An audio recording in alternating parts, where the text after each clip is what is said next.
Hello hello hello hello. हाँ जी, hello sir. Hello, बोलो vision. जी sir. अभी थोड़ी देर में विजन चालू हो रही है ना, अभी सब लोग जुड़े हैं तो चालू हो जाएगा, है ना? जी sir, okay sir, okay, thank you.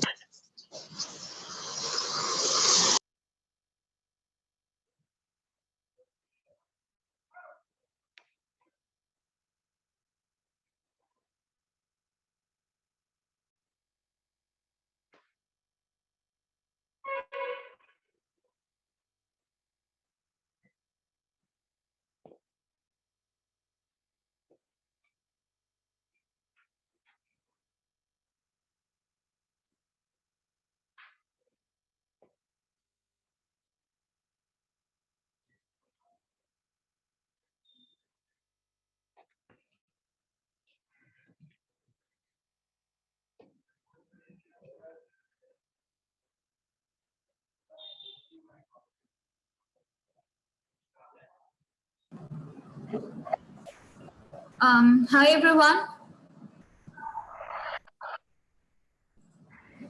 Hello. Hello hello.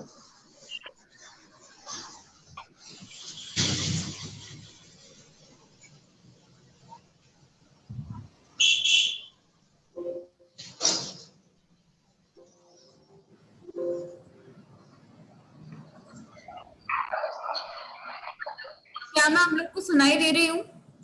Hello hello, क्या आप लोग सुन पा रहे हैं?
हेलो क्या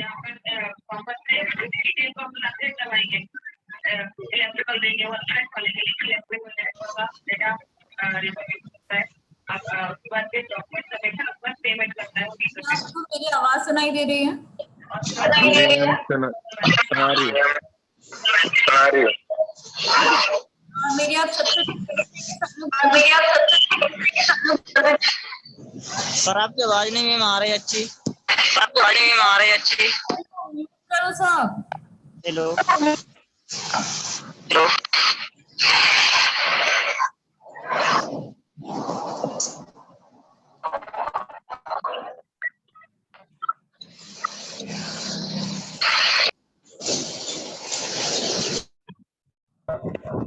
सभी लोग अपने मोबाइल अपना म्यूट कर लें सभी लोग। जयांशी हाँ जी जी सर। जी जी जी जी जी जी जी मेरी आवाज आ रही है ना क्लियर? हाँ, क्लियर है, क्लियर है। थैंक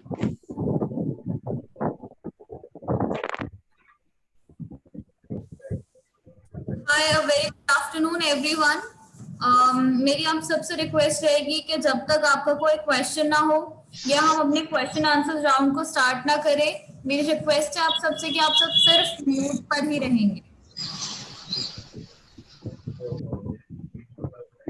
ये चीज का ध्यान रखना, क्योंकि आप लोग को ध्यान नहीं रहता लेकिन आपके बैकग्राउंड में बहुत ज्यादा शोर होता है, उस वजह से थोड़ी दिक्कत हो जाती है मीटिंग में कम्युनिकेशन के लिए। ठीक है, कुछ भी क्वेश्चन हो चैट बॉक्स में लिख दो, मैं देख लूंगी। ओके, तो आज का अपना थैंक यू, हम आज का अपना वेबिनार शुरू करेंगे। So hi, a very good afternoon everyone. मेरा नाम जयांशी शर्मा है, मैं स्किल्स आर्ट एंड बियॉन्ड की टीम की तरफ से आपकी मॉडरेटर रहूंगी इस वेबिनार की। और मैं आपको पहले एक छोटा सा इंट्रोडक्शन दे दूंगी कि ये प्रोजेक्ट क्या है, आप किस उद्देश्य से इस वेबिनार से जुड़े हैं। तो ये प्रोजेक्ट है यूएनडीपी और मरिको के द्वारा शुरू किया हुआ। इस प्रोजेक्ट का नाम है driving economic empowerment for women and youth in Madhya Pradesh. Basically इस प्रोजेक्ट के अंडर हम लगभग 5,000 स्टूडेंट्स को, कैंडिडेट्स को, यूथ को ट्रेनिंग देने वाले हैं सॉफ्ट स्किल्स की, और साथ ही उन्हीं 5,000 में से लगभग 3,500 कैंडिडेट्स का हम प्लेसमेंट करवाएंगे। तो ये एक ब्रीफ इंट्रोडक्शन था इस प्रोजेक्ट का। आज इस प्रोजेक्ट के अंडर जो वेबिनार ऑर्गेनाइज किया गया है उसका टॉपिक है current job opportunities and nature of jobs. तो आज के इस वेबिनार में हम अपने स्पीकर्स के थ्रू ये समझेंगे कि हमारा मध्य प्रदेश में प्रेजेंट जॉब मार्केट क्या है, हमारे जॉब्स के लिए क्या स्किल सेट रिक्वायर्ड है, और हमारे जो काउंसलर हैं वो आपको करियर बिल्डिंग और गाइडेंस में हेल्प करेंगे, और पोस्ट कोविड-19 करियर अपॉर्चुनिटीज के बारे में हम डिस्कस करेंगे। तो आज मैं हमारे सबसे पहले guest speaker mister Ashish Soni, deputy manager training and HR from Tarashna financial services limited का वेलकम करती हूँ। और उनके बाद हमसे जुड़ेंगे मिस्टर कपिल दुबे, जो कि करियर काउंसलर हैं, जो आपकी करियर गाइडेंस में आपकी मदद करेंगे। तो first of all welcome Ashish sir, and please go ahead.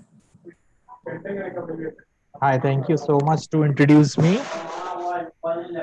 Okay, hi, good afternoon, everyone. Good afternoon sir.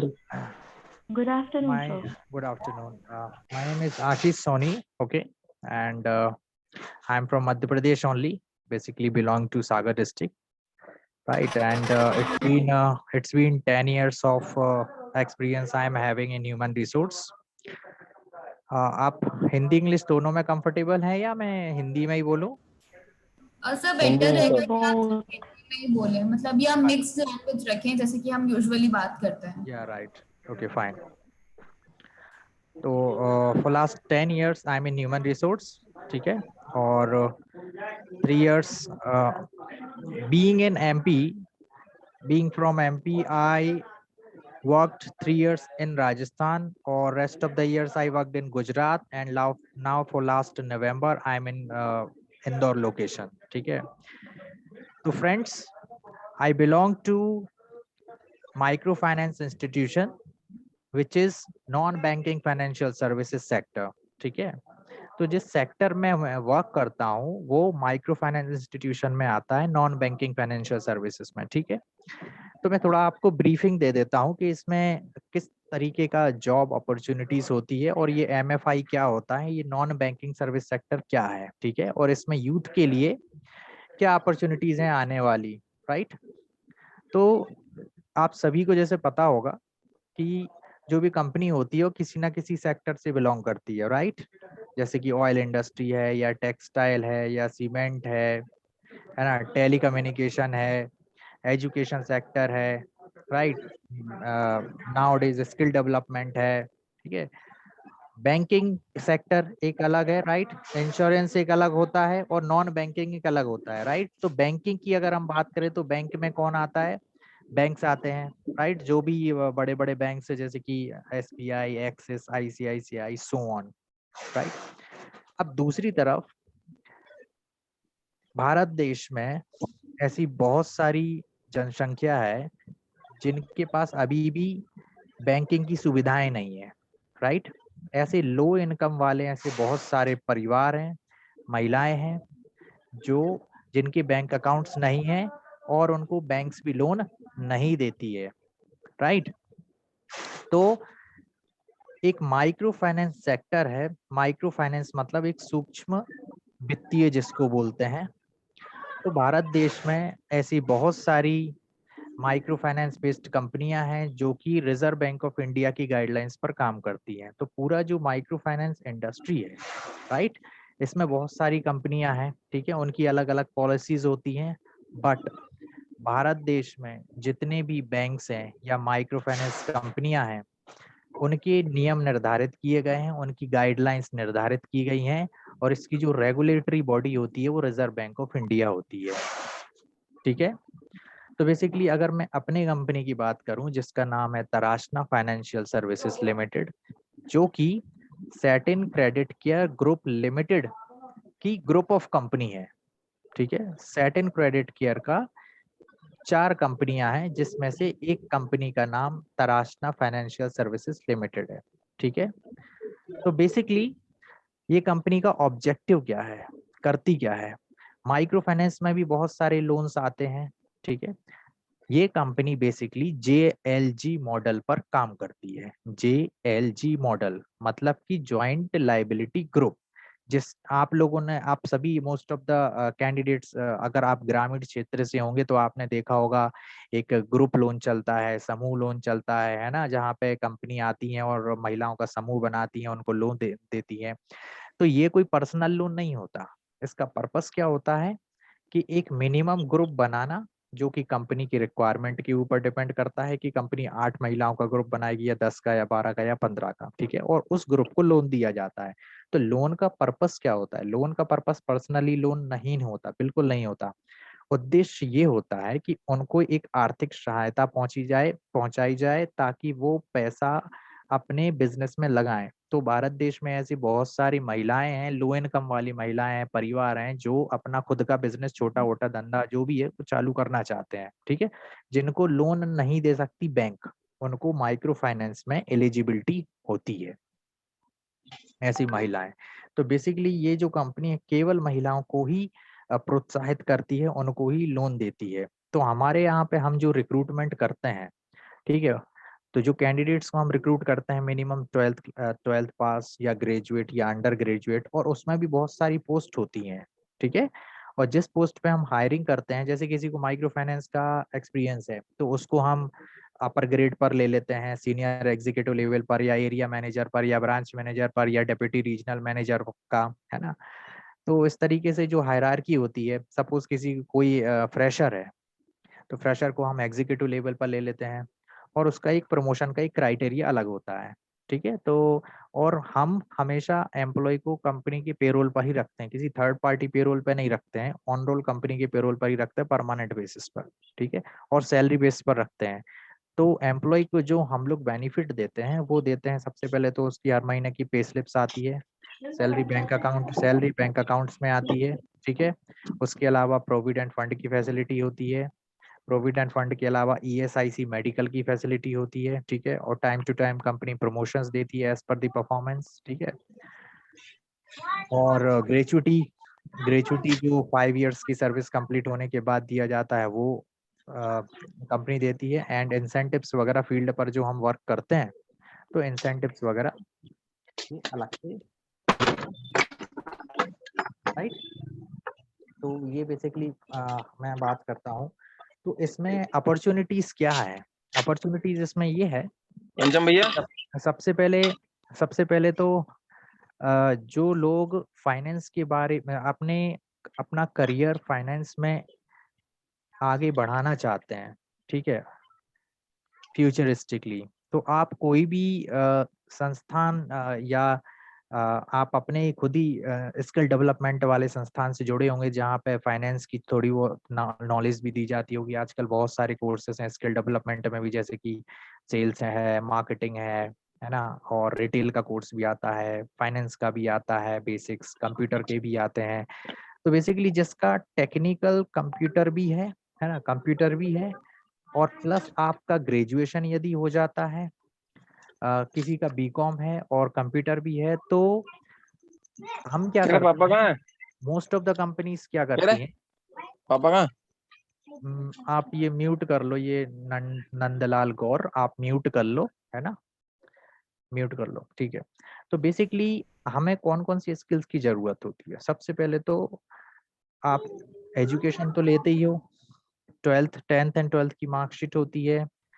अगर आप ग्रेजुएट करते हो तो हमें टेक्निकल एजुकेशन की बहुत आवश्यकता होती है, साथ ही साथ हमें सॉफ्ट स्किल्स की भी बहुत जरूरत होती है, ठीक है ना। आपका कम्युनिकेशन कैसा है, आप अपने आप को प्रेजेंट कैसे करते हो, है ना, और आपका ड्रेसिंग सेंस कैसा है, आपका बिहेवियर कैसा है, आपकी नेगोशिएशन स्किल्स कैसी हैं, right.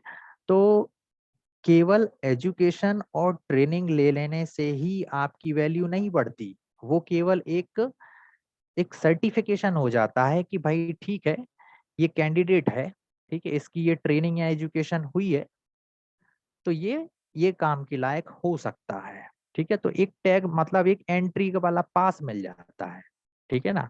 But it doesn't matter कि आप उसमें ग्रो कर पाओगे। ग्रोथ हमेशा आपको आपके प्रैक्टिकल एक्सपीरियंस और परफॉर्मेंस बेस पर ही मिलती है, ठीक है। आपका एजुकेशन और आपकी स्किल्स वो आपका एक प्लस पॉइंट है आगे बढ़ने के लिए, ठीक है। बट प्रैक्टिकल एनवायरनमेंट में जब आप कंपनीज में काम करते हो तो हमें हमारे कंपनी की अलग पॉलिसी एंड प्रोसेसेस होती हैं, हमें उनको फॉलो करना पड़ता है। कभी आप एक कंपनी में जॉब लगी, फिर आपकी दूसरे में लगी या तीसरी में लगी, तो ये जो बेसिकली जो होता है ना स्विचिंग ऑफ जॉब्स, तो हर डिफरेंट कंपनी की अलग पॉलिसी एंड प्रोसेस होती है, तो वो हमें फॉलो करना होता है। बट मोस्ट इम्पॉर्टेंट चीज मैंने जो देखी है अपने 10 साल के करियर में, पूरा मतलब भारत देश में गया हूँ, कैंपस प्लेसमेंट्स भी किए हैं, जॉब फेयर्स वगैरह में गया हूँ, तो राजस्थान है ले लो, या फिर यूपी ले लो, एमपी ले लो, या गुजरात ले लो, एंड अदर स्टेट्स में भी। तो मैंने देखा है कि जो ग्रेजुएट या under graduate candidate most of the आते हैं इंटरव्यूज के लिए, ठीक है, जिनकी एज 25 एंड अबव हो चुकी है या 30 प्लस है, तो उनका मैंने एक ड्रॉबैक देखा है। ड्रॉबैक मतलब कमी, ऐसा नहीं कि एजुकेशन कम की वजह से या कोई ड्रॉबैक होता है, एजुकेशन कम होना ड्रॉबैक नहीं होता, ठीक है ना। जब हम रिज्यूमे में 5 कंपनी या 10 कंपनी का एक्सपीरियंस लिख के ले जाते हैं, 5 साल में 5 कंपनी या 1 साल में आपने 4 कंपनी डाल के रखी है, तो वो आपका कोई अचीवमेंट नहीं होता, वो आपका ड्रॉबैक होता है फ्रेंड्स। मतलब ये मेरा मानना है, ये मेरा एक्सपीरियंस है कि आज के समय में नौकरी लगना बड़ी बात नहीं है, नौकरी करना बड़ी बात है ना। कई लोग क्या करते हैं, यही मैं पॉइंट आउट करने की कोशिश कर रहा हूँ कि कई लोग क्या करते हैं कि ना 6 महीने काम किया फिर कंपनी बदल ली, 500,000 रुपए ज्यादा मिले किसी कंपनी में तो हम वहां चले गए। फिर किसी को 5-6 महीने काम किया, फिर दूसरी जगह चले गए, फिर 3-4 महीने काम किया, फिर दूसरी जगह चले गए। तो हमें एक जगह टिक के काम करना चाहिए अगर ग्रो होना है। तो अगर आपको कॉर्पोरेट में ग्रो होना है तो आपको एक जगह टिक के काम करना पड़ेगा, आपको आपकी खुद की आइडेंटिटी वैल्यू बनानी पड़ेगी। जब आप एक जगह रह के काम करते हो तो सबसे पहला आपकी लॉयल्टी डेवलप होती है, आपके रिलेशनशिप डेवलप होते हैं, आपकी लॉयल्टी डेवलप होती है, ख्याति जिसको हिंदी में बोलते हैं, आपकी खुद की कंपनी में और मार्केट में भी। और जब आपकी वैल्यू बढ़ने लगती है ना एक स्टेबिलिटी के साथ में, तो फिर ग्रोथ आपको अच्छी मिलती है। तो एक कंपनी में जब आप अपना करियर स्टार्ट करते हो, कभी भी ये कोशिश कीजिए कि आप जो भी कंपनी चूज करते हो, टाइम पास के लिए चूज मत करना, ठीक है ना। जो भी आप बिजनेस चूज करते हो या कंपनी चूज करते हो, ठीक है ना, उसमें 100% लर्निंग देने की कोशिश करना स्टार्टिंग में। ज्यादा एक्सपेक्टेशंस मत रखना कि मेरे को 25,000 की, 30,000 की या 50,000 की नौकरी स्टार्टिंग में मिल जाए करके। मैं अपना एक्सपीरियंस छोटा सा शेयर करता हूँ friends. I completed my MBA from Barkatullah university Bhopal. ठीक है, भोपाल के कॉलेज से मैंने किया हुआ है, जो कि एफिलिएटेड बरकतुल्लाह यूनिवर्सिटी है। 2010 बैच से मैं पास्ड आउट हूँ, और 2010 बैच पास्ड आउट होने के बाद कैंपस प्लेसमेंट्स हुए, अलग अलग कंपनीज में इंटरव्यूज के लिए भी गए। ठीक है, सिलेक्शंस भी हुए। मेरी इनिशियली लेवल की सैलरी, मतलब एमबीए भी था, कम्युनिकेशन भी था, कंप्यूटर का टेक्निकल नॉलेज भी था, लेकिन जो प्रैक्टिकल एक्सपीरियंस होता है वो नहीं था। ठीक है, तो मेरी जो स्टार्टिंग सैलरी हुई थी वो हुई थी 8,000 रुपये। कितना? 8,000 रुपये, 2010 की बात कर रहा हूँ मैं। और टेक होम कितना आता था? 6,000 रुपये, प्रोविडेंट फंड, पीएफ और ईएसआई से डिडक्शन होके।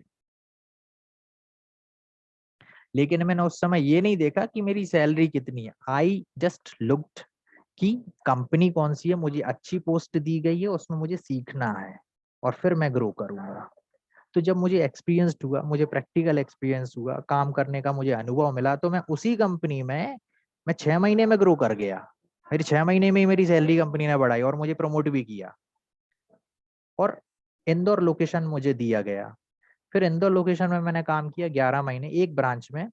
फिर मुझे रीजनल हेड एचआर कंपनी ने प्रमोट करके मुझे राजस्थान स्टेट भेज दिया, जयपुर।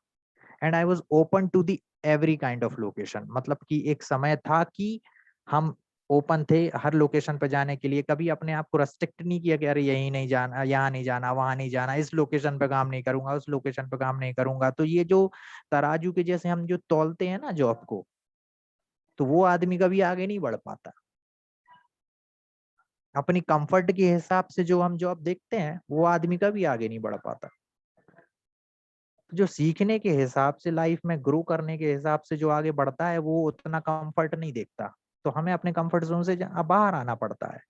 आज आप घर पे हो, ठीक है, आपकी डेली रूटीन कुछ अलग होगी, आपका खाने पीने का जो टाइम टेबल वो सब अलग होगा।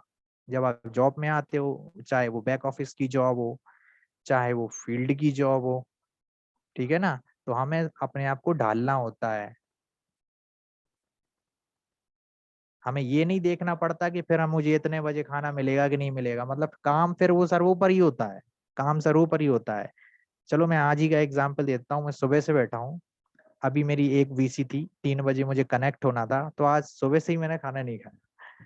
तो इट डजेंट मैटर कि मैं काम को छोड़ के प्रायोरिटी देके, ठीक है, ऊपर नीचे चलता है टाइम टेबल, तो हमें बहुत कुछ ना कुछ जो छोटी मोटी जो चीजें होती हैं हमें वो सेक्रीफाइसेस करनी होती है। और अगर आप सेक्रीफाइस नहीं करोगे अपने स्टार्टिंग करियर में, शुरुआत के करियर में, तो आप कभी भी स्टेबल नहीं हो पाएंगे किसी भी नौकरी में, चाहे वो सरकारी ले लो।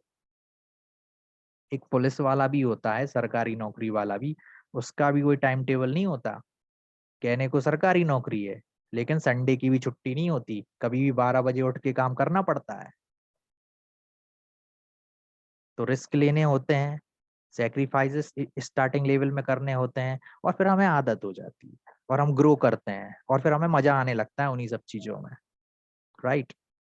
फिर मैं राजस्थान गया, पूरा मैं राजस्थान हैंडल करता था। डिफरेंट डिफरेंट ब्रांचेस थी, रिक्रूटमेंट ड्राइव्स करता था, बड़े बड़े सेमिनार्स में जाता था, कॉलेजेस में जाता था, मैनेजमेंट कॉलेजेस में जाता था।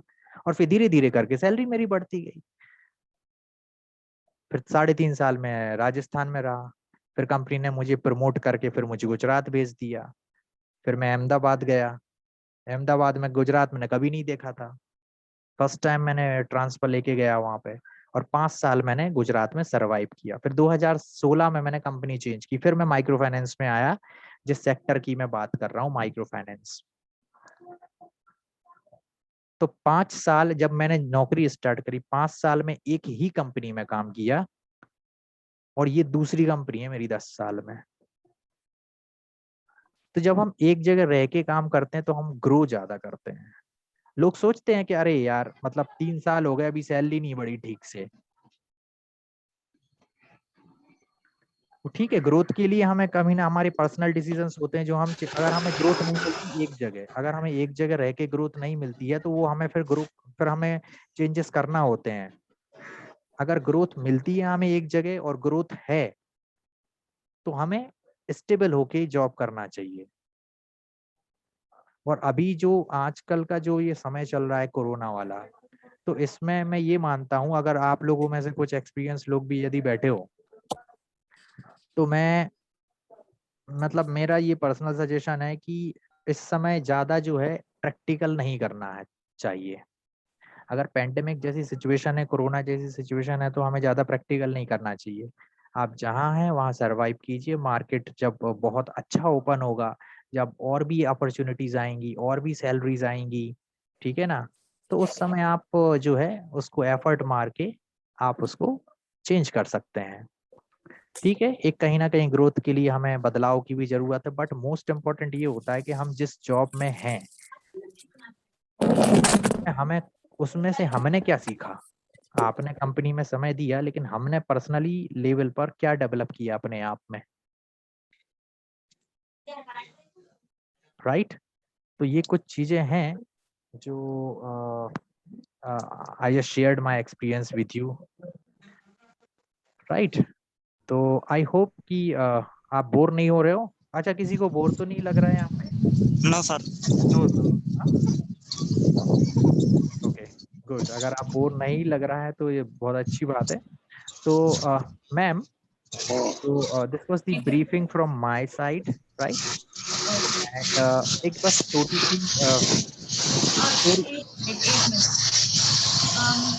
देवेंद्र सिंह, प्लीज ध्यान रखें आपका माइक बार बार अनम्यूट होता है। आपके बैकग्राउंड में काफी ज्यादा नॉइज है, उस वजह से वेबिनार में थोड़ी दिक्कत होती है कम्युनिकेट करने में।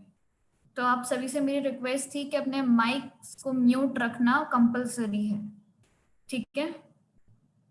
जी सर, प्लीज गो अहेड। तो at lastly just to conclude, ठीक है, एक छोटी सी स्टोरी बस मैं शेयर करूंगा आपसे, बिल्कुल बिल्कुल सर, बिल्कुल। राइट?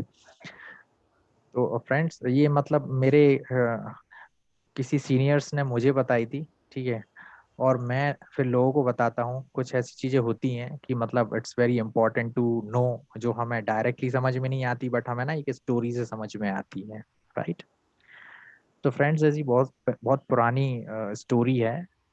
तो बहुत पहले की बात है कि जब यहाँ पे केवल पृथ्वी लोक पे पत्थर ही पत्थर थे, है ना, इनका कोई उपयोग नहीं था, ठीक है।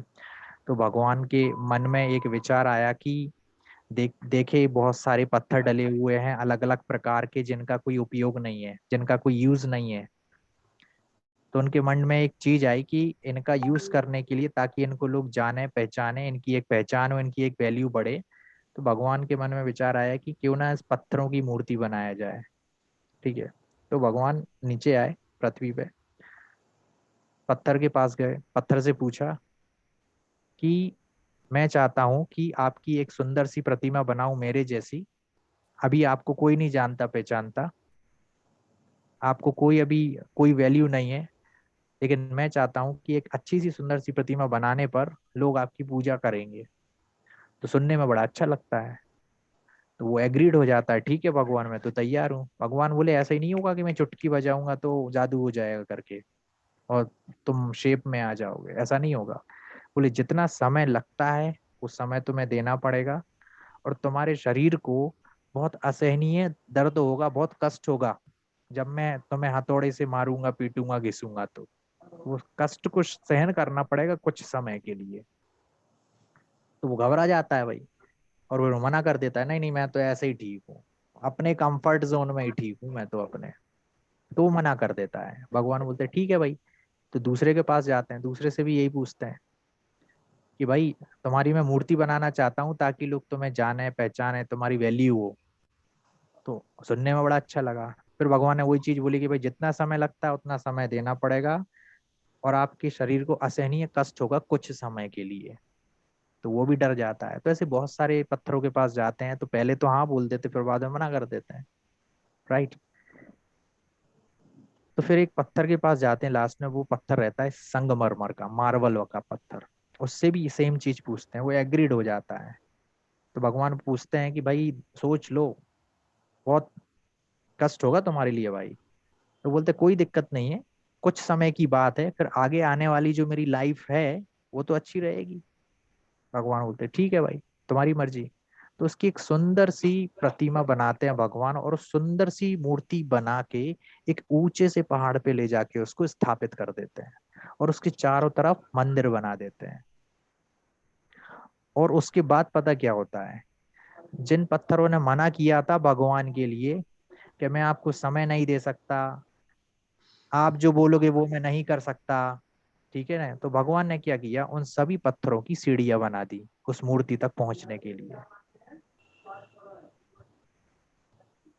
तो जो अपॉर्चुनिटी आज आप, जो आपकी एज है, ठीक है, और उसी जो सीढ़ियां हैं, उन्हीं सीढ़ियों पे लोग पैर रखकर उस मूर्ति के दर्शन करने जा रहे हैं, और उनकी लाइफ टाइम के लिए उनके शरीर को कष्ट हो गया, बहुत दुख हो गया, दर्द हो गया, लाइफ टाइम के लिए लोग पैर रख के जा रहे हैं सीढ़ी पे, और मूर्ति भगवान का दर्जा मिल गया उसको लाइफ टाइम के लिए। तो आज नहीं तो कल काम तो हमें करना ही है, ठीक है, बट सही एज में सही समय हमें देना चाहिए, ठीक है। आज अगर आप आज मेहनत नहीं करोगे अपनी यंग एज में, तो आपको ओल्डर एज में कुछ ना कुछ काम करना पड़ेगा, समझे। तो अगर आप चाहते हो आपका ओल्डर एज बहुत अच्छा हो, तो आपको आज समय देना पड़ेगा। तो जो कुछ समय देना पड़ेगा ना, तो वो यही है, नहीं तो फिर लोग सीढ़ियों पे पैर रख के ही चढ़ेंगे। So this was from my side. I hope कि you enjoyed.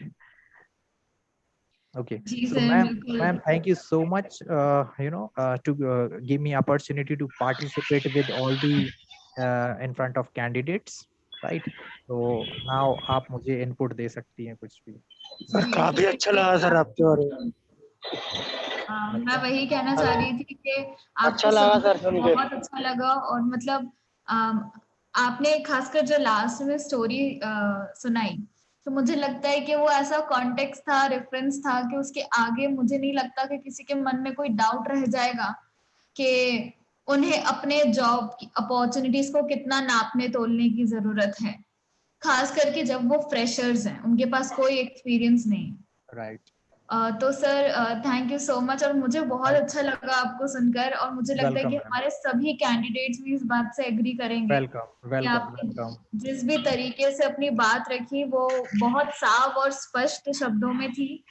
तो thank you so much sir. बस अब मैं स्टूडेंट से चाहूंगी, हमारे कैंडिडेट से चाहूंगी कि अगर हाँ, सर से आपका कोई क्वेश्चन है, तो प्लीज आप सर से अपने अपने क्वेश्चन पूछें, सर बिल्कुल उनका जवाब देंगे। yes, definitely, definitely.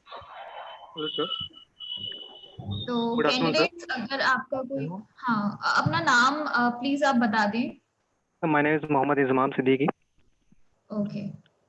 सर हमारे यहाँ आपको पता होगा कि ये जबलपुर डिस्ट्रिक्ट में एक मझौली कॉन्स्टिट्यूंसी है, वहाँ एक है क्या महिला है? शक्ति मझौली कॉन्स्टिट्यूंसी है यहाँ एक जबलपुर में। वहाँ एक महिला अच्छा, शक्ति समूह संघ नाम से एक ग्रुप काम करता है, यही स्व समूह सहायता। अच्छा। वो भी लोन बांटते हैं और एक ग्रुप बनाते हैं। हम्म। क्या ये जो आपकी कंपनी है सेम वैसी की वर्क करती है? देखो, इसमें मैं बता देता हूँ, इसकी थोड़ी डिटेलिंग है।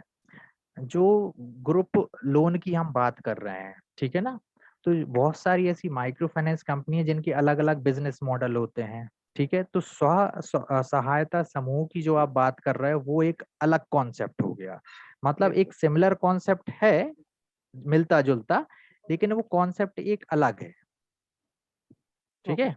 Okay sir. ये जो जहाँ की मैं बात कर रहा हूँ, जहाँ से मैं हूँ जिस कंपनी में, ये एक लिमिटेड कंपनी है यस ना, सर। ये एक लिमिटेड कंपनी है।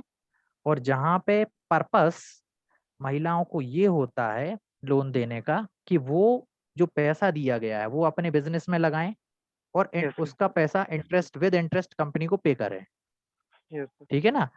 मतलब पर्सनल यूज के लिए नहीं होता वो, या कोई यस सर, सोशल ये हम वर्क के लिए नहीं होता वो, केवल बिजनेस के लिए होता है कि भाई वो जो धंधा आप चालू करना चाहते हो, बिजनेस चाहते हो, वो उसी में लगना चाहिए, है ना। जैसे तो एग्जांपल एमएसएमई बेसिकली जो सेक्टर में। पूरा ग्रुप, एमएसएमई एक अलग सेक्टर है, ठीक है। एमएसएमई एक बड़ी टर्म होगी, एक्चुअली माइक्रो एक छोटी टर्म है, ठीक है, Yes. एमएसएमई एक बड़ी टर्म है। एमएसएमई में ना वो इंडस्ट्री आती हैं जो मीडियम स्मॉल एंटरप्राइजेस बिजनेस वाली होती हैं, ठीक है ना। तो उसमें फिर भी थोड़े बड़े बिजनेस हो जाते हैं। ये मैं आपको एक एग्जांपल देता हूँ। रिजर्व बैंक ऑफ इंडिया ने जो आय निर्धारित की है लो इनकम की, कि कौन लोन ले सकता है, हर कोई नहीं ले सकता, ठीक है ना। 1,25,000 रुपए ग्रामीण क्षेत्रों की आय निर्धारित की है मिनिमम, मतलब मिनिमम नहीं, मतलब मैक्सिमम की यही कैप है, मतलब इसके नीचे चलेगा। इसके ऊपर अगर ग्रामीण क्षेत्र में अगर किसी की आय 1,25,000 से जाती है एनुअली, वार्षिक, तो वो लोन के लिए एलिजिबल नहीं होगी एमएफआई से, ठीक है। दूसरा, शहरी क्षेत्र में 2 लाख की मैक्सिमम आय निर्धारित की गई है, ठीक है। और एक क्लाइंट, एक महिला, एक क्लाइंट मैक्सिमम 2 माइक्रो फाइनेंस से लोन ले सकती है, और 1 लाख से ज्यादा का नहीं ले सकती। जैसे कि पता चला कि छोटा छोटा लोन ले रहा, तो किसी से 40,000 ले लिया, फिर किसी से 60,000 ले लिया, और फिर किसी से 25,000 फिर ले लिया करके। तो 1 लाख रुपए मैक्सिमम लोन उठा सकती है, मैक्सिमम 2 कंपनी से, ठीक है ना। तो स्व सहायता समूह में क्या होता है कि सामाजिक कार्यों में भी लोग पैसा लगाते हैं, गवर्नमेंट की सब्सिडी भी मिलती है ना। लेकिन इसमें ये सब नहीं होता। इसमें जो नियम पॉलिसी है वो कंपनी की खुद बनाई हुई होती हैं, और रिजर्व बैंक ने जो मोटी मोटी जो गाइडलाइन बनाई है वो फॉलो होती है, थैंक यू, है ना। और ग्रुप का अंतर होता है, ग्रुप साइज का। अभी जैसे सहायता वाला जो ग्रुप होता है, तो उसका ये क्राइटेरिया है कि मिनिमम 9 से लेके 20 महिलाओं का एक ग्रुप हो सकता है ना। लेकिन यहाँ पे जैसे अब हमारे यहाँ की हम बात करें तो मिनिमम 6 से लेके 10 लोगों का हम एक ग्रुप बनाते हैं, है ना। और फिर उस ग्रुप को हम पैसा देते हैं, है ना, कि उसका फाइनेंशियल बैकग्राउंड भी चेक होता है, सिविल, जिसको सिविल बोलते हैं। जैसे आप बैंक लेने जाओगे ना, सिविल स्कोर होता है, तो बैंक से पैसा लेने की क्या प्रोसेस होती है, सिविल स्कोर जो होता है ना, प्रोसेस क्या होती है लेने की, है ना। ऐसा तो है नहीं है कि आप गए, आपने बोला कि हमें 4 लाख का लोन चाहिए और आपको मिल जाएगा, ऐसा नहीं है।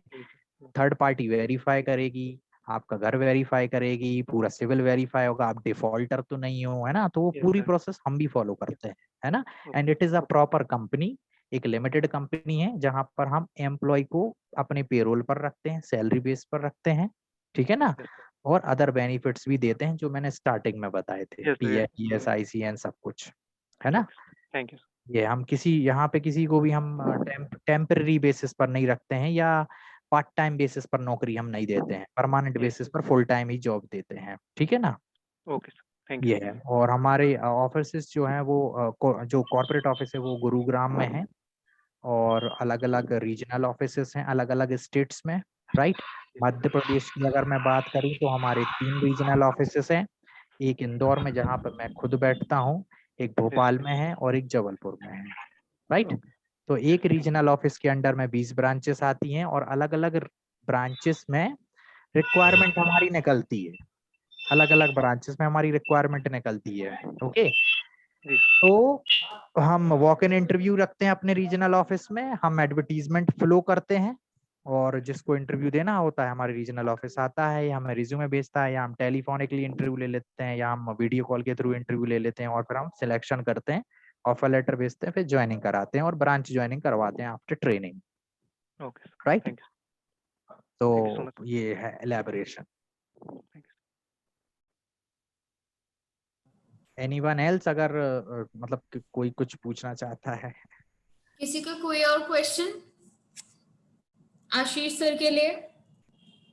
अगर आप क्वेश्चन माइक पर पूछने में कंफर्टेबल नहीं है तो आप चैट बॉक्स में भी लिख सकते हैं, मैं आपका क्वेश्चन आशीष सर को पढ़कर सुना दूंगी।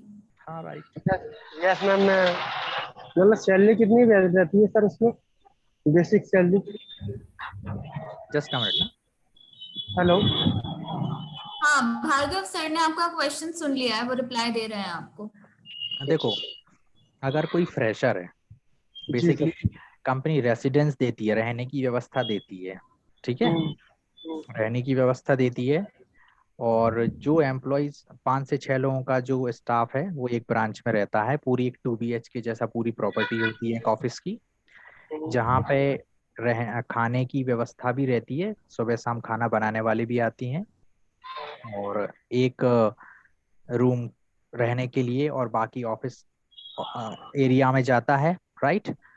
तो जो मंथली बेसिक पर जो सैलरी होती है इनिशियली लेवल फ्रेशर के लिए बात कर रहा हूँ, जूनियर लेवल वाली, वो मिनिमम 13,000 CTC मतलब कॉस्ट टू कंपनी। इसमें PF भी इंक्लूड है, तुम्हारा ESIC भी इंक्लूड है। अब PF क्या होता है? प्रोविडेंट फंड होता है, राइट। आपका जो भी भविष्य निधि होता है, राइट, जो कि जरूरी होता है कटना एज पर गवर्नमेंट रूल, वो फ्यूचर के लिए सेविंग होती है आपके। दूसरा ESIC क्या होता है?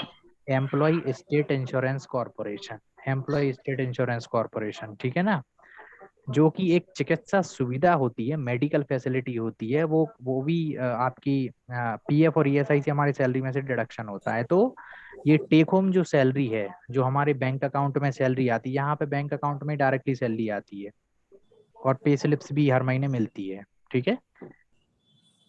तो ये अपनी सैलरी आती है 10,500 रुपये तक आती है टेक होम सैलरी। और फिर इसके अलावा इंसेंटिव्स वगैरह होते हैं, राइट, ये सब है। तो अगर किसी को माइक्रो फाइनेंस का एक्सपीरियंस होता है तो फिर उसका एक सैलरी स्ट्रक्चर वो अलग है, फिर हम उसको 16-17 हजार रुपये CTC ऑफर करते हैं। और अगर वो हायर पोजीशन पे ऑफर किया जा रहा है, जैसे कि एरिया मैनेजर या ब्रांच मैनेजर, तो उसकी 20-25 हजार रुपये मंथली बेसिस पर CTC जाती है, ठीक है। हाँ जी। ओके सर, जैसे कि मैं चैट बॉक्स में पढ़ पा रही हूँ, रिया पटेल पूछ रही हैं कि क्या आपका ऑफिस जबलपुर लोकेशन में भी है? हाँ, जैसा कि मैंने आपको बताया अभी कि हमारे मध्य प्रदेश में 3 रीजनल ऑफिस हैं, बाकी एक रीजनल ऑफिस के अंडर में कम से कम 20 से 25 ब्रांचेस होती हैं, अलग अलग तहसील और डिस्ट्रिक्ट लेवल पे, राइट। तो हमारा जो रीजनल ऑफिस है भोपाल में भी है, और इंदौर में है, एंड जबलपुर में भी है। सर ग्वालियर में नहीं है सर? नहीं, वहाँ उस तरफ हमारी ब्रांचेस हैं। रीजनल ऑफिस हर जगह नहीं होते, ठीक है ना। फिर रीजनल ऑफिस के अंडर में ना ब्रांचेस होती हैं, तो उस साइड में ग्वालियर साइड ये सब ब्रांचेस हैं हमारी। लेकिन हम कैंडिडेट की चॉइस पे लोकेशन नहीं देते हैं, है ना। कंपनी की ब्रांच में जहाँ वैकेंसी है उस ही ब्रांच में पोस्टिंग देते हैं। कोई कैंडिडेट यदि ये बोलता है कि सर हमें ग्वालियर के पास में शिवपुरी आता है, ठीक है जी सर। है ना, या फिर गुना आता है ना, या फिर आप इसी रूट में दे दो सर हमें, चंबल रूट में, या मुंगावली दे दो, अशोकनगर दे दो, ईशागढ़ दे दो, शाडोरा दे दो, मुरैना आता है, क्या आता मुरैना है? आता है, भिंड मुरैना, आता ये सब है ना। है। तो हाँ सर। जरूरी नहीं है कि हम उसी रूट पे देंगे। कंपनी जिस रीजनल ऑफिस के अंतर्गत आपका सिलेक्शन हुआ है, उस रीजनल ऑफिस के अंतर्गत जितनी भी ब्रांच आती हैं, आपके घर के आसपास हो या कुछ भी, ठीक है, तो उसमें वैकेंसी जहां हमारी ब्रांच को होती है हम उस जगह पोस्टिंग करते हैं। अच्छा सर। सर इसके लिए मतलब सैलरी फिक्स रहती है, इतने तो आना चाहिए, इतनी तो हाँ इतने, आएगी? हाँ हाँ राइट। तो सैलरी फिक्स्ड रहती है, मतलब इतना तो आज जितना CTC है उसमें से PF ESIC डिडक्शन होके वो फिक्स्ड सैलरी तो आती आती है, ठीक है। मतलब और टारगेट या काम के ऊपर बेस्ड नहीं है सैलरी। कई जगह क्या होता है जहाँ पे प्रोडक्ट सेलिंग का काम होता है, वहाँ पे जो सैलरी होती है ना वो सेलिंग बेस्ड होती है, मतलब कि मतलब टारगेट टारगेट करने पर सैलरी आ जाती है या डिडक्शन हो जाते हैं, तो ये सब हाँ हाँ हाँ। है। बट ये इसमें टारगेट ये है ना ये सर? ये कोई प्रोडक्ट सेलिंग कंपनी नहीं है, ठीक है ना। ये जी finance based company, non banking financial services जिसको बोलते हैं, ठीक है। जी जी सर। ये सर्विस सेक्टर में आती है, फाइनेंस की सर्विस में, ठीक है ना। तो यहाँ पे टारगेट अलग लेवल के होते हैं। अलग लेवल मतलब कि जैसे कि हमें कंपनी के पास टारगेट आता है लोन बांटने का, ठीक है ना, कि हमें इतना बिजनेस करना है, इतने करोड़ का बिजनेस करना है करके, है ना। तो बैंक्स जैसे टारगेट होते हैं कि भाई इतने करोड़ का हमें लोन देना है करके, या फिर इतना कलेक्शन आना चाहिए, तो वो एक अलग टारगेट्स है। तो वो इजीली अचीवेबल होते हैं फाइनेंस के टारगेट्स, क्योंकि यहाँ कोई आप प्रोडक्ट सेल नहीं कर रहे हो, समझे आप बात को। यहाँ कोई प्रोडक्ट सेल नहीं कर रहे कि आप ये कंपनी में नौकरी लग गई है तो ये 10 मोबाइल बेचने ही बेचने हैं करके, ठीक है ना। हाँ सर। तो इसमें कोई टारगेट अपना नहीं रहता सर उसमें? टारगेट रहता है किस चीज का? फाइनेंस के मतलब कैश का टारगेट रहता है। मतलब जैसे कंपनी ने बोला कि भाई एक लड़के का टारगेट सपोज मान लेते हैं कि भाई 50 क्लाइंटों का ग्रुप बनाना है, मतलब 50 क्लाइंटों को जोड़ना है, ग्रुप बनाना है ना, उनको लोन डिसबर्समेंट कराना है, तो इस तरीके के रहते हैं, तो वो इजीली अचीवेबल रहते हैं। अच्छा। वो इजीली अचीवेबल रहते हैं, क्योंकि अब ग्रामीण क्षेत्र में हम जाते हैं तो ज्यादातर लोगों को पैसे की जरूरत होती है, सब लोग कुछ ना कुछ अपना कुछ करना चाहते हैं, तो लोग खुद मांगते हैं जब कोई भी कंपनी का एम्प्लॉय ग्रामीण क्षेत्रों में जाता है तो, है ना।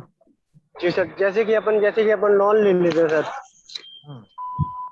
Hello hello. जी सर, जैसे कि अपन बोलते जाओ।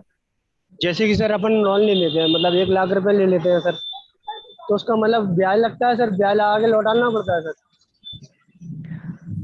हाँ ऑब्वियसली, जो इंटरेस्ट है तब तो इनकम होती है ना।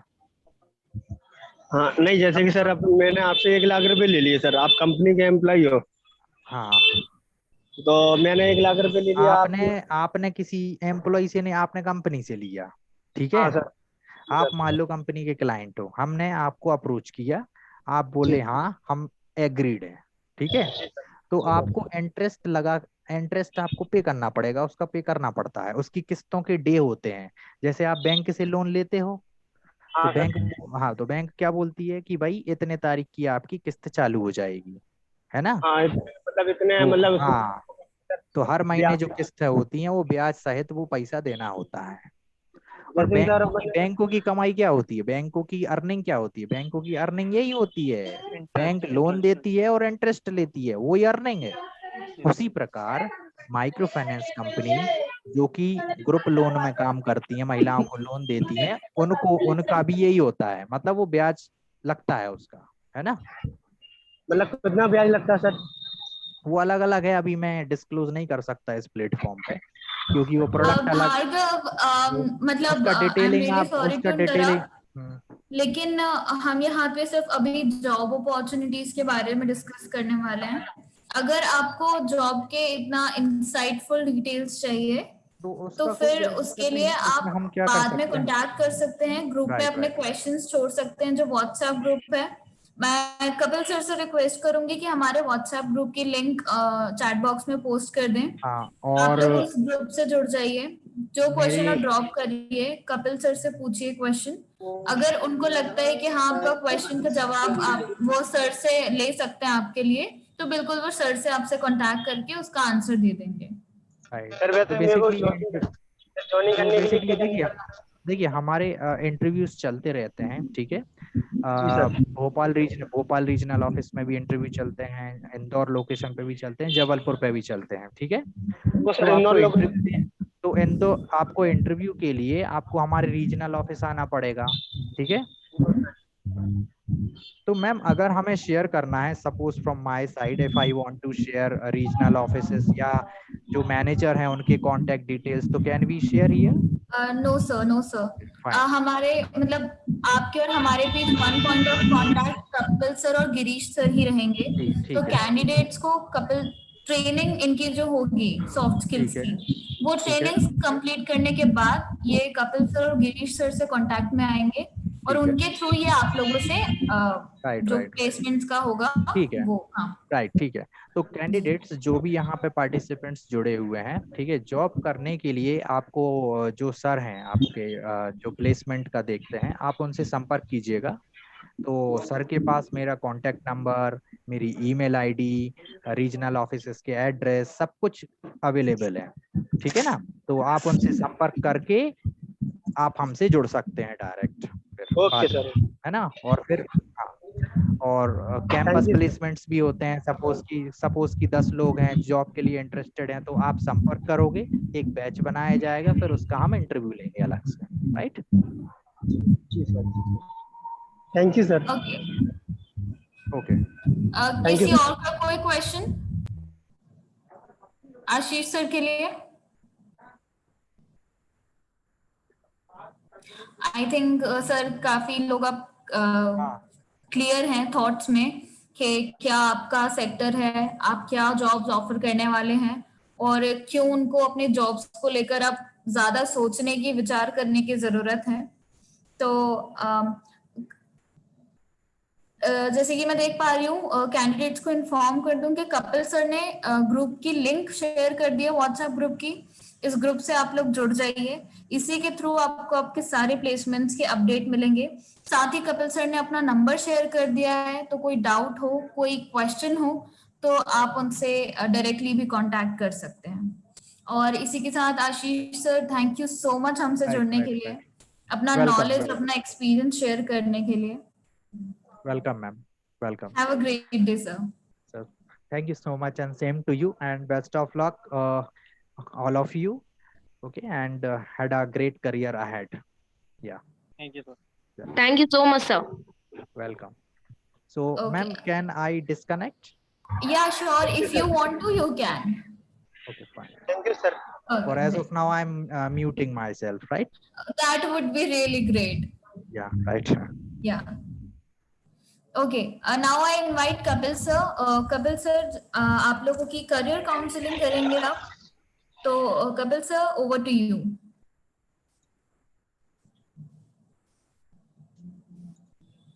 Okay, first of all, thank you for inviting us. And Akash sir का जिस हिसाब से अभी बहुत अच्छा प्रेजेंटेशन था आशीष सर का, तो मतलब सब बच्चों ने सुना भी और काफी इंटरेस्टिंग था। काफी सारे उन्होंने एग्जाम्पल सेट किए बच्चों के लिए कि लाइक ये एग्जाम्पल होते हैं और जिंदगी में हम लोगों को आगे बढ़ना है तो डेफिनेटली हमें ये सब चीजों से आगे बढ़ना पड़ेगा। जैसे पत्थर वाला जो एग्जाम्पल दिया था उन्होंने, वो बहुत जरूरी था क्योंकि हर बच्चे के लिए वो चीज जरूरी होती है कि कभी भी हम कोई भी जॉब की स्टार्टिंग करना चाहते हैं तो हमें बिगनिंग के लिए तैयार खुद को करना पड़ता है। एटलीस्ट जब आप तैयार हो जाते हैं, आपको थोड़ा बहुत एक्सपीरियंस मिलता है, then only you can get good earning for families और जो भी आपके सपने होते हैं उनको पूरा कर सकते हैं। तो इनिशियल लेवल पे हमें छोटी जॉब हो या बड़ी जॉब हो, इससे फर्क नहीं पड़ता, एटलीस्ट हमें ट्राई करना चाहिए। आप लोगों को शायद पता होगा कि एमबीए करने के बाद बच्चे इंटर्नशिप करते हैं जो फ्री ऑफ कॉस्ट भी होती है, या फिर बच्चों को पैसा दे के काम करते हैं बच्चे खुद, राइट। तो वो लोग क्यों करते हैं कि थोड़ा सा उनका नींव मजबूत हो जाएगी, जो उन्होंने पढ़ा है उसको एग्जाम्पल करके देखेंगे, वो टेस्ट करेंगे, उसके बाद समझेंगे चीजों को। जब वो थोड़ा सा समझ जाते हैं तो उसकी जॉब जो होती है, उनकी जो सैलरी होती है वो बढ़ जाती है और ऑन रोल जॉब में चले जाते हैं। ठीक इसी प्रकार आज की डेट में जैसे कोविड का सीन चल रहा है, लगभग 1.5 साल से हम लोग कोविड के चक्कर में काफी सारे लोगों की जॉब चली गई है, कई लोगों ने अपनों को खोया है, कई सारे फैमिलीज फाइनेंशियल क्राइसिस में चल रही हैं। तो उसके लिए अभी जैसे सर ने बहुत अच्छी अपॉर्चुनिटी बताई कि मतलब बहुत सारी ओपनिंग सर के पास आती रहती हैं, तो जो लोग भी इस अपॉर्चुनिटी का फायदा लेना चाहते हैं तो वो लोग अपने सीवी, मैंने नंबर शेयर कर रखे हैं, आप उन नंबर पे व्हाट्सएप पे डायरेक्टली भेज सकते हैं, या फिर हमारा एक ग्रुप है, उस ग्रुप को आप ज्वाइन कर सकते हैं। कोई और इन्फॉर्मेशन अगर आप चाहिए तो हम लोग प्रमोट जो मेनली करते हैं वो चाहते हैं कि हम वर्क फ्रॉम होम से बच्चों का कैरियर बिल्डअप करना चाहते हैं कि लाइक स्टार्टिंग करनी है तो वर्क फ्रॉम होम से स्टार्ट करो, अपने आसपास के एरिया में देखो, क्योंकि बच्चे क्या है कि अपने एरिया में ही नहीं कर पाते कुछ, ठीक है। तो इसमें क्या है कि कभी भी हम लोग स्टार्ट करना चाहते हैं अपना कैरियर, तो हम एक अपने एरिया से स्टार्ट कर सकते हैं, जहां हम आपस में एक दूसरे से मिलने जाते हैं, जैसे अपने फ्रेंड सर्कल के घर में जाते हैं या अपने किसी रिलेटिव के घर में जाते हैं, तो हम वहां से अपना कैरियर पाथ चूज कर सकते हैं उन्हीं के लोगों के साथ जुड़ के। जैसे आप थोड़ा सा चलेंगे, ठीक है, आप कहीं अपने पड़ोसी के घर गए तो आपने वहां पे जाके बात करी, कुछ अपॉर्चुनिटी दिखली, तो ठीक है, आप लोगों का कुछ कैरियर स्टार्ट हुआ। बाकी जो बाहर निकलने की बात है तो आई थिंक अब गवर्नमेंट ने, एमपी गवर्नमेंट ने ऑलमोस्ट सब कुछ खोल दिया है और हम लोग अब बाहर भी जा सकते हैं और इजीली। अब कोरोना का इफेक्ट जो है वो थोड़ा सा डाउन हुआ है क्योंकि अब एक्टिव केस की संख्या एमपी में जाए नहीं, राइट। तो हम उस पर कॉन्सेंट्रेट करें कि अगर आईटीआई जैसे किसी ने कर रखा है तो आईटीआई के बिहाफ पे आप बाहर जा सकते हो, ठीक है। एमपी में भी अपॉर्चुनिटी है, बट एमपी में सैलरी स्ट्रक्चर आप लोगों को बहुत ज्यादा दिक्कत दे सकता है, क्योंकि एमपी में जो सैलरी स्ट्रक्चर है वो लगभग 6-7 हजार से स्टार्ट होता है, 8 हजार तक सैलरी जाती है, और अभी इंडस्ट्रीज का जो चल रहा है 12-12 घंटे काम करना पड़ता है, चाहे वो एमपी में हो, चाहे वो गुजरात में हो, चाहे वो दिल्ली एनसीआर में हो, ठीक है। तो आप कहीं पे भी बात करेंगे, चाहे वो साउथ में भी हो, हर जगह 12 घंटे की जॉब है इंडस्ट्रीज में। तो आप लोग पहले मेंटली अपने आप को तैयार कर लीजिए कि हमें अगर करियर में आगे बढ़ना है तो हमें काम करना पड़ेगा। और देखो, हम जब बाहर घर से निकलते हैं, चाहे वो हम अपने 100 किलोमीटर की रेंज में जाएं या हम 800-900 किलोमीटर की रेंज में जाएं, मेन बात ये आती है कि हम जब जा रहे हैं तो हमें ये नहीं सोचना है कि हम कितना दूर जा रहे हैं, बट हमें सैलरी सही मिले, जितना हम काम करें उसके हिसाब से सैलरी मिले, ठीक है। और जब एक जगह आप 100 किलोमीटर दूर जा रहे हो, सपोज आप पीतमपुर, ठीक है, पीतमपुर में आप जा रहे हो, वहां पे 8,000 रुपए सैलरी मिल रही है, ठीक है। अगर वही चीज आप साउथ में जाते हो तो 12,000 तक सैलरी मिल रही है उतने ही काम के। तो साउथ क्यों नहीं? घर से दूर मतलब घर से दूर। तो उस बारे में भी आपको सोचना चाहिए। लड़कियों के लिए इतनी अच्छी अच्छी अपॉर्चुनिटी आती है, लड़कियां बाहर नहीं निकलती। लाइक अगर मैं बात करूं कि जैसे एप्पल कंपनी के मोबाइल मैन्युफैक्चरिंग यूनिट है जो साउथ में है, वहां पे लड़कियों के लिए बहुत अच्छा हॉस्टल फैसिलिटी है। वहां पे एप्पल के मैन्युफैक्चरिंग होते हैं फोन, और उनको बनाना है, केवल लड़कियों के लिए वैकेंसी है, तो लड़कियां जा सकती हैं उसमें, ठीक है। ऐसे साउथ में कई सारी वैकेंसीज हैं। और नया एक आप लोगों के लिए चैलेंज रहेगा कि आप अपने एरिया को छोड़ के दूसरी जगह देखो, इंडिया कितना बड़ा है, अलग अलग संस्कृति के लोग रहते हैं। तो एक जगह से दूसरी जगह जाते हो तो काफी सारी चीजें आपको नई सीखने को मिलती है, जो जीवन में आपके आने वाले टाइम में बहुत काम आती है, ठीक है। लोग बाग बोलते हैं कि हम मार्केटिंग नहीं कर सकते, हम फील्ड वर्क नहीं कर सकते, जबकि उसमें सबसे ज्यादा फायदा ये होता है कि इन आगे जो फ्यूचर में हम लोगों को चैलेंजेस होते हैं, एक दूसरे का सोशल, जो हम लोग क्या है, आजकल फेसबुक और ट्विटर और ये इस पे ही घुसे रहते हैं हमेशा। नई जनरेशन के संग तो ये बहुत ज्यादा दिक्कत है। तो उनसे बाहर निकल के आप एक्चुअल की दुनिया देखो, एक्चुअल के एक्सपीरियंस लो। 10 लोगों से आप मिलोगे तो डेफिनेटली आपको 10 तरह की चीजें नहीं पता चलेंगी। फिर थोड़ा अपने आप को एक्सप्लोर करो। आपकी फैमिली अगर मना करती है तो एटलीस्ट उनसे डिस्कस करो इस मैटर पे। और फैमिलियों से अगर अगर आप लोगों को लगता है कि आप लोगों को बाहर जाना है और फैमिली आपको सपोर्ट नहीं कर रही है, मना कर रही है, आप हम लोगों से बात करो, ठीक है। तो हम लोग उनसे बात करेंगे, हम लोग उनको समझाएंगे कि जहाँ आपका बच्चा जा रहा है वो जगह कितनी सिक्योर है, कैसे क्या रहेगा वहाँ पे। कुछ वीडियोस वगैरह जो पहले से बच्चे काम कर रहे होंगे, हम उनकी वीडियोस भेजेंगे, वो दिखा सकते हो। मतलब बहुत सारी चीजें हैं, लेकिन आपको स्टार्ट जो है, इनिशिएट जो है, वो खुद से करना पड़ेगा, राइट। तो अगर आपको कोई भी समस्या आती है, मैंने नंबर इसमें डाल रखे हैं। कपिल दुबे मेरा नाम है, और गिरीश पाल जो है वो भी हम लोगों के संग जुड़े हुए हैं। हम लोग SAB की तरफ से हैं, हम लोग प्लेसमेंट पार्ट देखते हैं पूरा। तो कभी भी आपको कोई भी डाउट है, कुछ भी पूछना है, कुछ भी समस्या है, आप व्हाट्सएप ग्रुप के थ्रू या फिर डायरेक्टली कॉल करके हम लोगों से जुड़ सकते हैं। सर जैसे कि सर आपने बताया सर MP में है, MP में किस जगह सर जॉब? देखो, MP में जो इंडस्ट्रियल एरिया है वो है पीतमपुरा में, ठीक है। पीतमपुरा के अलावा अगर मैं आपको बात करूं, ये भार्गव जी आप पहले म्यूट कर लीजिए, मैं क्वेश्चन सुन लिया, मैं आंसर दे रहा हूँ। Okay sir. ओके, है ना। तो MP में जैसे आप बात करोगे कि ग्वालियर में सर मालनपुर है, मालनपुर में बहुत सारी कंपनियां हैं, सर आप मेरा वहां पे कहीं करवा दो, तो हम लोगों के भी कुछ रिस्ट्रिक्शंस होते हैं। हम लोगों के पास हर जगह के लिए हर वैकेंसी नहीं अवेलेबल हो सकती। इवन कई सारी कंपनीज में वैकेंसी फुल चलती है। जब वैकेंसी आएगी तभी हम उसमें करवा सकते हैं ना। हम ये तो नहीं है कि हम आपको जबरदस्ती कहीं पे भी सेटिंग करके अंदर घुसा दे, ये पॉसिबल नहीं हो पाएगा। जब वैकेंसी होंगी, HR हमारे कांटेक्ट में होंगे, तब वहां की वैकेंसी हम आपको शेयर करेंगे, ठीक है। अभी जैसे वैकेंसी जो है वो बाहर की सबसे ज्यादा चल रही है। इवन आप खुद भी सर्च करके देखो, आपको वैकेंसी लोकल में बहुत रेयर मिलेगी, ठीक है। तो ऐसा नहीं है कि मतलब आपको दिक्कत हो, आप थोड़े दिन के लिए बाहर जाओ, वहाँ एक्सपीरियंस लो, यहाँ पे वैकेंसी आती है आप वापस आ जाओ। भाई जॉब जॉब होती है, आप बाहर जाके भी कर सकते हो ना। तो क्यों वेट करना कि हमें MP में ही मिले। और अगर आप चाहो तो मैं 8,000 की जॉब के लिए आपको पीतापुरा भेज सकता हूँ। 12 घंटे आपको काम करना पड़ेगा, 8,000 इन हैंड सैलरी मिलेगी आपको। Okay, any other question?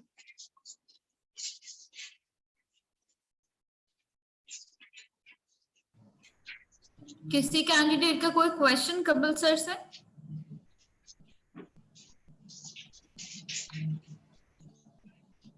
Okay, no question.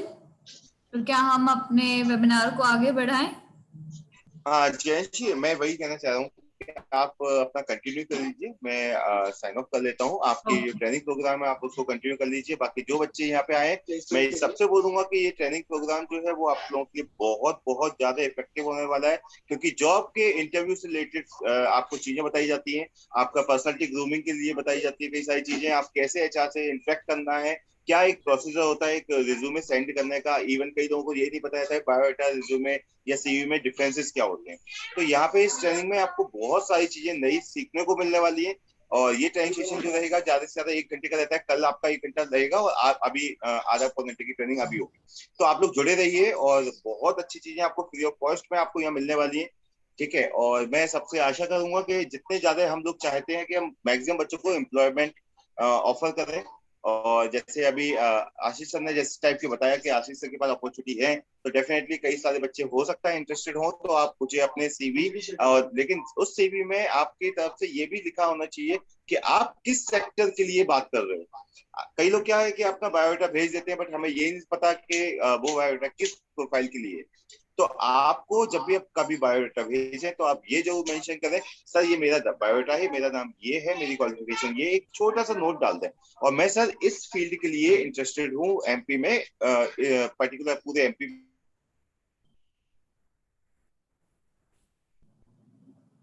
में। तो आप वो अपना क्राइटेरिया भी उसमें डालें, सो दैट हम लोग अवेयर हैं और हम जी। नहीं, वो आपका ऑडियो बीच में चला गया था। ओके, हाँ, सब चीजें आपने सुनी, तो आप बच्चों को जैसे ट्रेनिंग देंगे तो आप कोई भी, अभी आज कट रही है, मे बी शायद नेटवर्क का इशू है, तो मैं अभी डिस्कनेक्ट हो रहा हूँ, जैसे आप कंटिन्यू कर लीजिए। ठीक है, ओके, थैंक यू ऑल।